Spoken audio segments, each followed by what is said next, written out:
பிரியமானவர்களே, இன்றைக்கு நாம் செய்கின்ற ஜெபம் மனம் கசந்து சில நேரங்களில் ஜெபிக்கும் பொழுது ஜெபம் கூட வராதுங்க. முழங்கால் படியிட்டு அப்படியே அழுது கொண்டே இருக்கும். ஆண்டவர் இருதயத்தை பார்க்கின்றவராக இருக்கிறார். நீங்க ஏன் முழங்கால் படியிட்டீங்கன்னு ஆண்டவருக்கு தெரியும்.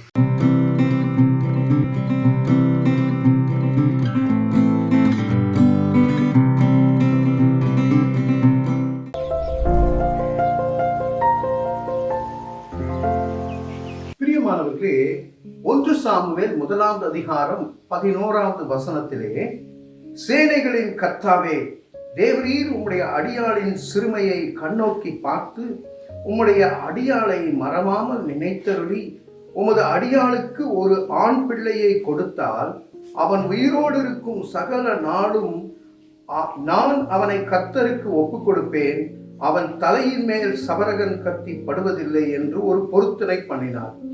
என்ன ஒரு தெளிவான ஜெபம் பாருங்க. அன்னாளின் ஜெபம். அன்னாள் அங்கே சிறுமைப்படுத்தப்படுகிறார். விடினாலே அங்கே சிறுமைப்படுத்தப்பட்டது காரணம் அவள் மலடியாய் இருக்கின்றாள்.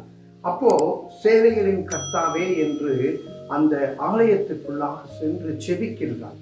ஜெபிக்கும் பொழுது கர்த்தரை மகிமைப்படுத்தி, சேனைகளின் கர்த்தாவே, தேவரீர் உம்முடைய அடியாளின் சிறுமையை கண்ணோக்கி பாரும். முதல்ல அவங்க சொல்றது, I am being little Lord, என்னை ரொம்ப சிறுமப்படுத்தினாங்க, என்னை ரொம்ப ஏளனமா பேசுறாங்க எல்லாரும் அப்படின்னு சொல்லி மனம் கசந்து அழுகின்றாள் என்று பார்க்கின்றோம்.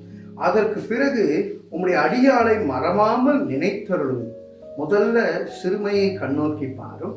இரண்டாவது, என்ன நினைச்சு உமது அடியாளுக்கு ஒரு ஆண் பிள்ளையை கொடுத்தால், கொடுத்ததுமே பொருத்தனை பாருங்க, அவன் உயிரோடு இருக்கும் சகல நாளும் அவனை கர்த்தருக்கு ஒப்புக் கொடுப்பேன், அவன் தலையின் மேல் சவரகன் கத்தி படுவதில்லை என்று சொல்லி பொருத்தனை பண்ணுகிறார்கள்.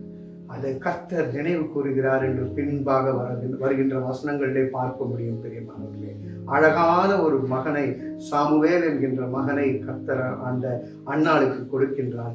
அபிஷேகம் பெற்றவனாய் இருக்கக்கூடிய ஒரு மகனை கொடுக்கின்றார்.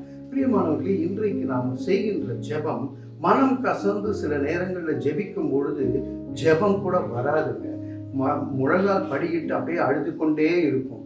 ஆண்டவர் இருதயத்தை பார்க்கின்றவராக இருக்கிறார். நீங்க ஏன் முழங்கால் படியிட்டீங்கன்னு ஆண்டவருக்கு தெரியும். அதே போல கடவுளுக்கு தெரியும் நீங்க ஏன் மனம் கசந்து அழுது கொண்டிருக்கிறீர்கள். இருந்தாலும் ஒரு நீண்ட ஜெபத்தை நாம செய்யணும்னு அவசியம் இல்லை. ஆண்டவரிடத்திலே சுருக்கமாக என்னுடைய தேவை என்ன என்று நான் சொல்லும் பொழுது, அதற்கான பொருத்தனை செலுத்தும் பொழுது கர்த்தர் நமக்கு கொடுப்பார், நினைத்தருளுவார். அவர் மறவாமல் நினைக்கின்ற தேவன் நம்மை ஆண்டவரிடத்திலே ஒப்பு கொடுத்து, தாயின் வயிற்றிலிருந்து சுமந்து வந்தவர் இன்றைக்கும் உங்களுடைய ஜெபத்தை கேட்டு காத்து வழி நடத்துவார். தலைகளை தாழ்த்தி தேவனை நோக்கி பார்ப்போம். அன்பின் பரலோகத்தினாலே, அந்த அன்னாள் அன்றைக்கு தெளிவான ஜெபத்தை செய்தது போல நாங்களும் மனம் கசந்து ஜெபிக்கும் பொழுது, ஆண்டவரே, தெளிவாக உம்மிடத்திலே சொல்லுகிறோம். ஆண்டவரே, நீர் மறவாமல் நினைத்தருளி எங்கள் சிறுமையை நோக்கி பாரும், எங்களுக்கு விடுதலையை கட்டளையிடும், எங்களை உயர்த்தி நீர் மகிமை அடையும்படியாக இயேசுவின் மூலம் ஜெபிக்கிறோம் நல்ல பிதாவே. ஆமென், ஆமென்.